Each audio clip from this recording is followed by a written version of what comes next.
Hi guys, welcome back to Class of Learning. You're with Rahul Sharma, your friend and guide. And this class is all about The Tree of a Man. I repeat, The Tree of Man by Patrick White, one of the best story of MEG 19.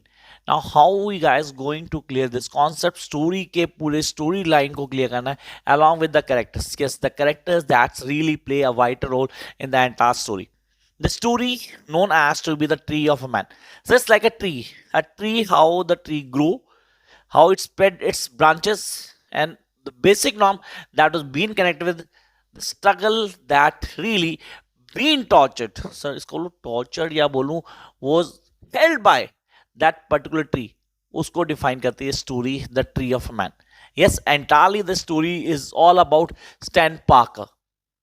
पूरी की पूरी कहानी stand Parker की है. Beginning of the story we get to know that he get a land, not a land, a bush land in inherited way. मतलब उसके पापा ने ली, उसके पापा से उसकी मदर को पास हुई, and then when his mother passed out he get that land. अब जब ये लैंड मिलती है तो definitely he set out to go to that land, कि वो वहां रहेगा and then cultivate the entire land and make something out of it. अब इस बीच में होता क्या, he had nothing on the time when he start his journey. In the beginning he was just having a horse, a dog, a cart, and a certain tools to clear the land. Nothing more. Acha, in between the way, he met with them Amy, the girl whom he met and fall in love, and they both really get married. अच्छा, शादी हुई. शादी होने के बाद दोनों वहां जाते हैं. अब जाने के बाद दोनों के दोनों उस लैंड को, जो बुश लैंड था पूरा, उसको क्लियर करते हैं. It's a barren land. Honestly I must say barren land, एक ऐसी जगह जहां कोई भी नहीं आता था. But how the story develop, धीरे धीरे वहां नेबर्स आना शुरू होते हैं. And when start coming with people in that place, उसमें क्या होता है, डेवलपमेंट शुरू होती है. धीरे धीरे डेवलपमेंट शुरू होनी शुरू होती है. लोग वहां आना, नेबर्स का एक रोल प्ले है उसके अंदर जो डिफाइन किया गया. लोग वहां के आके रह रहे हैं एंड देन थिंग्स धीरे धीरे सूट आउट होनी शुरू होती हैं.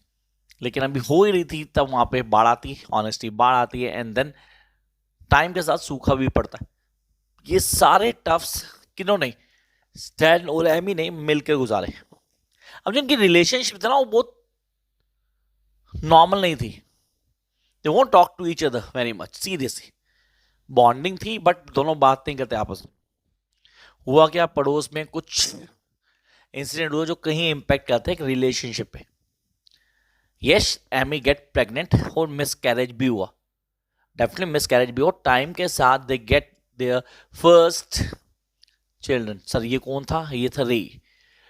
रे जिसको आप बोलते हो sir the ray, the hope. They get a strong son, जिसके होने के बाद इनकी बॉन्डिंग बनती है. यस, उनका दूसरा बच्चा भी था, थैलेमा द गर्ल, रे द बॉय, थैलेमा द गर्ल. अब यहां से इनकी जो रिलेशन थी थोड़ी स्ट्रॉन्ग होनी शुरू होती है. अभी लाइफ ठीक नहीं हुई. लाइफ में अभी काफी सारी प्रॉब्लम्स हैं जिनको लेके चल रहे हैं. काफी चीजें आएंगी जिनको बदलना जरूरी है. रे से इनकी काफी एस्पिरेशन है, काफी होप्स है. रे जिसको उसके फादर ने पूरी तरह एक स्ट्रॉन्ग बच्चा बनाने की कोशिश की. किसने, स्टैन पार्कर ने पूरी कोशिश की रे को एक स्ट्रॉन्ग चाइल्ड बनाया, पूरा ग्रो करे एक स्ट्रॉन्ग बॉय के रूप में. कोशिश ठीक भी, घुड़सवारी करता था, घोड़े की पूरी तैयारी करता था. And he moves out of the round, वहां से निकलता for the better future. Sir ये बाहर गया और जहां पे इसको काफी चीजें मिली. इसने फॉर्च्यून भी क्रिएट किया अपने लिए. ऑनेस्टली एक अच्छा खासा फॉर्च्यून क्रिएट किया. He get settle out in a town जहां पे he met with a girl Elsie Tobach. उसके बाद मिलता है जहां पे थोड़े टाइम के बाद इसकी सिस्टर थैलेमा भी वहां जाती है एज असिस्टेंट टाइपिस्ट. जॉब करती है. एक वेल्दी बॉस है उसका, डॉबने फोर्सडाइक, जिसका शी गॉट मैरिड. या वो सेटल आउट होती वहां. बट अभी ये शादी नहीं हुई थी. शी गेट टू नो कि रे is indulge in certain racing and all that. अपने फादर इन्फॉर्म करती है. फादर मिलने जाते हैं जहां पे रे तो नहीं मिलता, हाँ, लेकिन उसकी वाइफ ऐसी टॉप आउट जो उसकी गर्लफ्रेंड थी उस वक्त, वो मिलते जो कि अच्छी ट्रीटमेंट नहीं देती, बिल्कुल अच्छी ट्रीटमेंट नहीं देती. वहां से वापस आते हैं. बाद में पता लगता है that they both get married and had son. एक बेटा भी होता है उनका, जो कि at the last of the story हमें पता लगेगा वही क्या करेगा, पूरी स्टोरी को कंक्लूड करेगा. And then will get to know the basic norms. हुआ क्या है यहाँ पे? रे डाइड. सर कैसे मरा किसी को नहीं पता. Nobody no idea. It was racial discrimination or certain argument or certain blames चीजें थी, but he was murdered. दूसरी तरफ थैलेमा, she gets settled out in town with her boss. She married to her boss. वहां settle हो गया. दोनों यहाँ रह गए. कौन दोनों रह गए? स्टैन और एमी. क्या इनकी रिलेशन वैसी थी जैसी थी? रिलेशन में कहीं ना कहीं कुछ मिस था. From the very beginning something is missing in between the relationship of Stan and Amy. उस रिलेशनशिप को डिफाइन करने की कोशिश की जा रही. Is Amy have certain other relation? मतलब there are certain people those says that she had a relation. No, not at all. To be friend with somebody don't create any relation. Whereas दोनों बूढ़े हो चुके थे फिर भी अपना काम कर रहे थे. And at the end of the story, the grandchildren was remembering his father, grandfather. Who's the grandson? This Ray's son. He was seen in that place जो आज पूरी तरह फर्टाइल है, पूरी तरह से एक अच्छा लैंड है जिसको कल्टिवेट किया था किसके? उसके ग्रैंडफादर ने. Yes, I'm talking about the Stan Parker. We need to idolize this concept. चीजें क्लियर करनी जरूरी है, बहुत अच्छे से समझना जरूरी है. आपको क्या क्या आना चाहिए? आपको characters. Yes, you guys need to know the characters, theme, character chart. Yes, you guys need to make a character chart. अगर आप वो करेक्टर चार्ट बनाते हो चीजों को बड़े आराम से क्लियर कर लोगे. If you make that character chart चीजें क्लियर होंगी. व्हाट आई डिड, मैंने सिर्फ एक करेक्टर चार्ट को डिफाइन किया. इसको मैं एक ट्री की फॉर्म में भी दे सकता था. स्टेन, एमी पार्कर, ब्रांच निकलती है. रे, थैलेमा मैरिड टू डब्ल्यू फोस्ट्रिक्स. वेज रे मैरिड टू एल्सी टॉबर्ट. उनका सन है, दैट्स अ ग्रैंडसन जिसका नाम हमें नहीं दिया गया. तो स्टोरी को स्टोरी के हिसाब से क्लियर करना है. We need to understand the basic points क्या है, कैसे कॉन्सेप्ट क्लियर करते हैं. आपके तो पेपर के पॉइंट से हमें कौन से क्वेश्चन क्लियर करने हैं? Character sketch of stand. ये स्टैन पार्कर आपको ontology. The title of the story, the tree of a man appropriate है या नहीं है, इसको क्लियर करना है.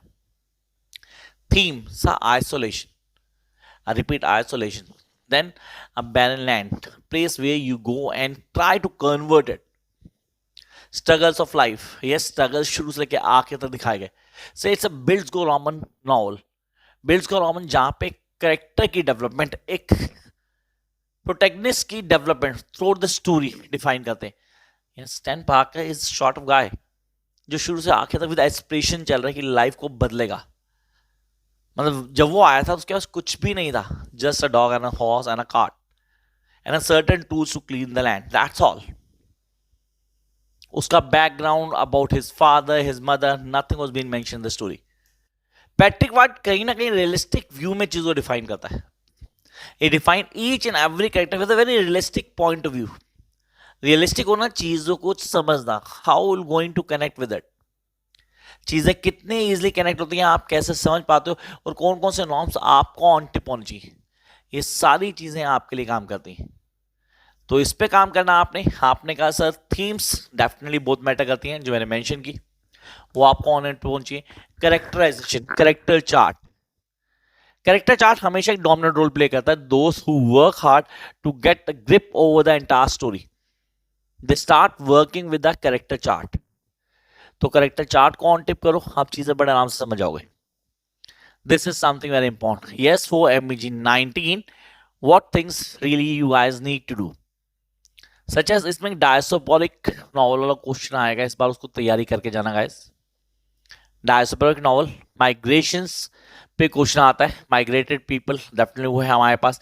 हम कैसे change of skies, the story that is been based on this diasporic. My next video would be the change of skies. उसको क्लियर करना बहुत अच्छे से क्लियर होना चाहिए आपको, आपके कॉन्सेप्ट क्लियर होना चाहिए. एंड माय ब्रिलियंट कैरियर, वो बहुत डोमिनेंट है, उस पर क्वेश्चन कंफर्म मिलेगा आपको. मल्टीपल नरेटिव्स, ये क्वेश्चन होता है मल्टीपल नरेटिव्स पे. नरेटिव टेक्निक क्या है, what are the basic norms that you guys need to clear, वो है मल्टीपल नरेटिव्स. तो उस पे काम करो. The more you work on it, the more easily you going to grab the things in your mind. ये कुछ basics हैं जिनको आपने दिमाग में रखना है ताकि आप चीजें बड़े आराम से समझ पाओ. For more what you need to do, just क्या करना है, like share subscribe if you not subscribe the channel till now, do subscribe so that you can access all the videos. बाकी मिलते हैं जल्दी with a new video just for you guys.